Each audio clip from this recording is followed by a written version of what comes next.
Hey there folks, good morning from Dhaka, Bangladesh. Today I'll be doing two episodes. First episode, as you can see from title, it's going to be a Montale episode, a niche French perfume house, which is kind of like a sister or brother concern to Mancera. Mancera and Montale, basically same perfumer, Pure Montale, right? Pure Montale, yes. So I have today three fragrances for you, and these are sample reviews, okay? I purchased these samples like when I was staying in Chittagong, Port City, another city that I did some reviews from. And I bought these samples from the MMC Luxury Perfume, that shop. They have quite a bit of sample collection. So they are very affordable and they're a great way to explore the fragrances before committing to a full bottle. Okay, so I'm sorry I won't be able to show you full presentation. I apologize for that, but I'll put a picture in the thumbnail. You can go to Fragrantica link. I always put the links below. Always click on description, then you'll get some idea. So the three fragrances that I have today, I have been meaning to do them for about almost a month. So here we are. So Montales, I can show you one thing though, if I don't have the exact bottles, but I have one Montale with you that I have to show you. I don't have the box. It looks like a Mancera box, but then they give you this pouch, which looks like this. The bottles come in this kind of a pouch. These are 100 ml standard bottle size pouch. They also have smaller bottle like 30 ml or 50 ml, something like that. And then most of the bottles, they look like this tin can, okay? And they come with a stopper like this or so. They feel not very premium to me because they are very light. You know, if you drop them good side, they don't break, okay? And they basically have different coloration, different line. And the testers, I think the stoppers are attached, okay? Another thing is the Montales are retailing for $130, $140 tops, which is a great value. I think even in $120, I think retail plus VAT and tax. So Montales are you can say affordable niche house, just like Mancera. Mancera bottles are much more premium. You can see them side by side. I'm taking my sweet time because I'll be talking about them in depth. So that's the presentation. So I would like to start from left side. These are all official samples and they actually come attached, you know, like they are sort of like glued with a paper. I cut it off sort of, okay? So the first fragrance is called Red Vetiver from Montale. This is the official sample of 1.5 ml, I think. That's a lot of juice. Sorry, these are 2 ml, okay? Very generous samples with a spray. I already test run these fragrances. You can see all the beautiful bottles of Montale. They look nice but feel very light in hand sometimes. And it's another inconvenient thing is these fragrances, I think once you start using them, once let's say you wanna tell someone how much juice left, you cannot tell from these bottles. I never could see. Some of them maybe you could see, but most of these bottles perhaps you won't be able to see juice level. So it will be very difficult for you to determine. Okay, that's another downside. So talking about this, I'm not going to respray this. I already know the smell. I have it pre-sprayed on the paper, and this is called Red Vetiver. So when I smell this, first thing when I sprayed it, I was smelling some sort of a bitter orange, and that kind of like made me happy because I could smell vetiver and orange combo.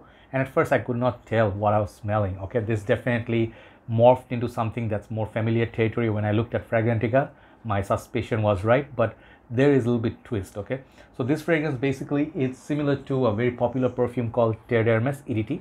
This fragrance was released about 2 to 3 years before the Montale. So they are similarities, like very, very strikingly similar. So I don't want to call this a fragrance a clone or anything, but perhaps definitely inspired by it. Because Terre d'Hermès has some other fragrances that people say similar to this Dunhill's Icon, which I don't find a similarity at all. But there are other fragrances that they smell similar to Terre d'Hermès with that earthy, vetiver, and then orange. So Terre d'Hermès for me is a very love it or hate it fragrance. That fragrance, that initial opening and that powdery dry down, kind of like a spicy, earthy orange. The whole concept, I did not get it at first. Then it's full of ISO, super great performer though. So is this. This is great long-lasting perfume on me. I tried on my skin. Perhaps it's gonna be like almost similar to Terre d'Hermès, but Terre d'Hermès lasts a little bit longer on me. That was perhaps because of the sample test run. Perhaps a big bottle will give different story, but definitely a good performer. So what's the difference between this and Terre d'Hermès? When I smell this is more wearable. I'm actually, by coincidence, I'm eating oranges. But when I compare it with Terre d'Hermès, I'll tell you one thing, side by side, this is a little bit more challenging.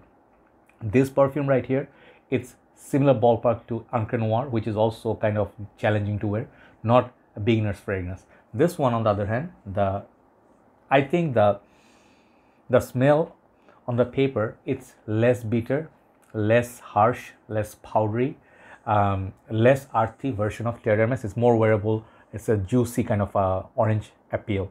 So I think this is a orange peel kind of smell with a zestiness. It got a little bit sweet vetiver on the dry down. I think it's a very wearable fragrance for all year round for both genders. Amazing fragrance. Just I would tell you, if you smell Terre d'Hermes, you might find this kind of like a similar, you may say, even as far as the smell goes, you may say this is a clone. So it's a better thing if you actually test run with the sample. But I like this fragrance.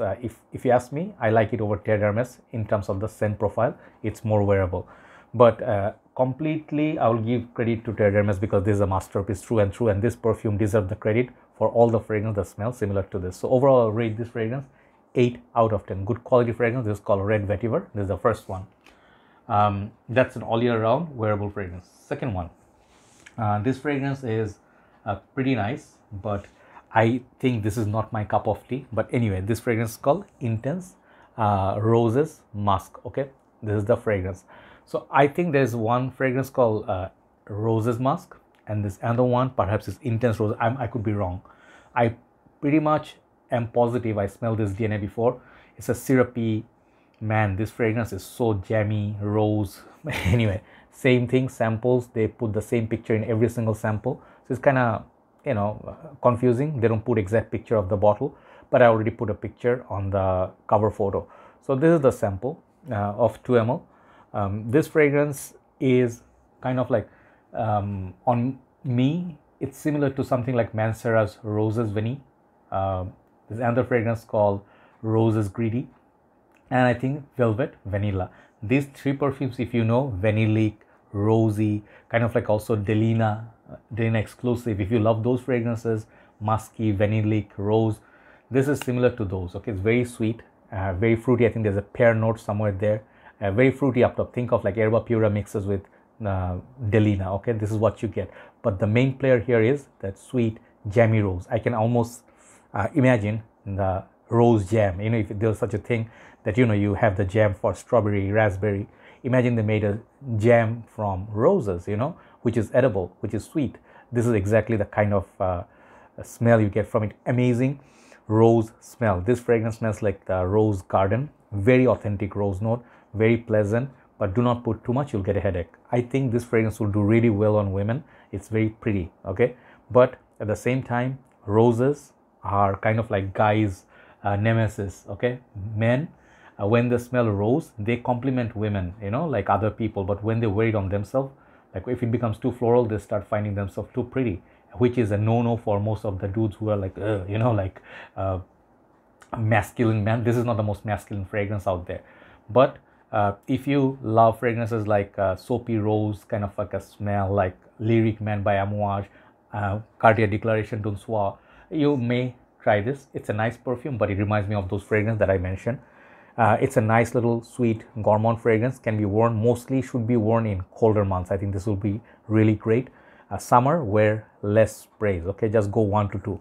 I'll tell you one interesting story I read on Fragrantica. One lady wrote, lady or dude, I'm not sure, when he or she was in school. I found this story very interesting. If you go to the link of the fragrance, you'll see.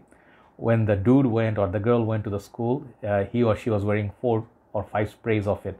And it's like, I'm not sure how is the performance of this stuff, but when I got to school, the teacher sort of like took me out of the class and then opened all the windows, and he said, whatever you are wearing, it sort of filled up the whole classroom, and people are falling sick or something like that, and this is too strong. I just chuckled, you know, I just laughed really hard. So this got that power. Montales, be careful. Most of the Montales, like some of them, they are not really beast mode. Like Aqua Gold is great, but not really beast mode. But some of the oud, rose, sweet, Middle Eastern style perfumes are really overpowering. You just need to go 1, a couple of 2 sprays, like couple of sprays, that's the maximum limit. If you're indoors, go half a spray under your shirt. That will be like adequate. So overall, this fragrance performance is 10. The scent profile is very beautiful, but it's not for me. I'll give this overall, for the quality is 8.5, but for my liking it's 7 out of 10 because I smelled this DNA before, and this is too pretty for me. Okay, so that's my take. But women would love that. third and last one I'm gonna go with is this one, Sensual Instinct. Okay, this fragrance right here, it's really nice. This is plenty nice, and it's inspiration or similar to Baccarat Rouge, that sort of DNA. And I don't have Baccarat Rouge, I have a sample, but mostly I wear Instant Crush and some other fragrances which are similar to Baccarat Rouge. There are a lot of inspired perfumes, but so is this. This is again 2 ml, same old sample, nothing to show. So I've sprayed this on paper.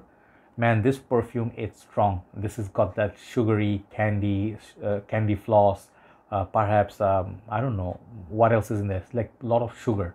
It's a lot of sugar and then kind of like fruity, you know, bear, like what's that thing, bubblegum bear, no, there's those little bears that are like jelly, right? What are those called? You guys know what I'm talking about, right? Baby bears. No, bubble, man, it sucks when you cannot remember things you want to remember. Anyway, gummy bears. Yes, old man remembers. Gummy bear sort of smell. And this definitely feels like Baccarat Rouge. Opening is kind of nice, but one thing is missing from this is that kind of saffron that is used in Mancera's Instant Crush. It's less annoying, less in the face. It reminds me kind of like what's her name again? Oh my god, when I try to remember names, man, there's a singer and then she's a celebrity and she has a fragrance called Cloud, I think. I actually like her, I forgot her name. Anyway, this feels like a lighter version of Baccarat Rouge. It's nice. It's less synthetic, less spicy, less aggressive. Like it doesn't smell like Cologne by Parfum de Marly, so which is nice. But it's kind of on the softer side. I would say softer version of Baccarat Rouge. Lasts a long time, 7 to 8 hours easy. All year round wearable, but it could be again unisex. Some people, if you do not like Baccarat Rouge type of smell, you will not like it. So overall, this is basically on dry down, same as Baccarat Rouge, but more wearable.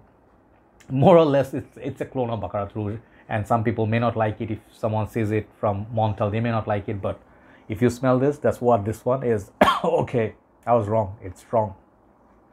The performance from this, it's gonna be more than 7 or 8 hours definitely. I'm just maybe like not being able to do justice, but if I have a full bottle, perhaps it will last that much. Overall, I do like Baccarat Rouge a lot, and I do like Instant Crush, so this is not anything new. I don't know when it was released, perhaps it's not the fragrance fault that I'm reviewing it now, but overall, if you do like Baccarat Rouge, you can try it. It's gonna be fraction of a price. Another niche perfume, great quality, good oils, nothing like, yeah, it is synthetic. Some of the models are synthetic, but the quality versus what you get 100 ml, it's going to be much more affordable than Baccarat Rouge by Francis MFK, Maison Francis Carjon. But since this is inspiration, I'll give this a solid 8 out of 10. It's a good fragrance, but nothing new. So those are the 3 I want to put in this video. I have one more video, which is a list. Hopefully you'll enjoy that too. And do let me know which ones you like here and which ones do you think are worthy getting full bottle. Take care. I'll see you soon. Bye-bye.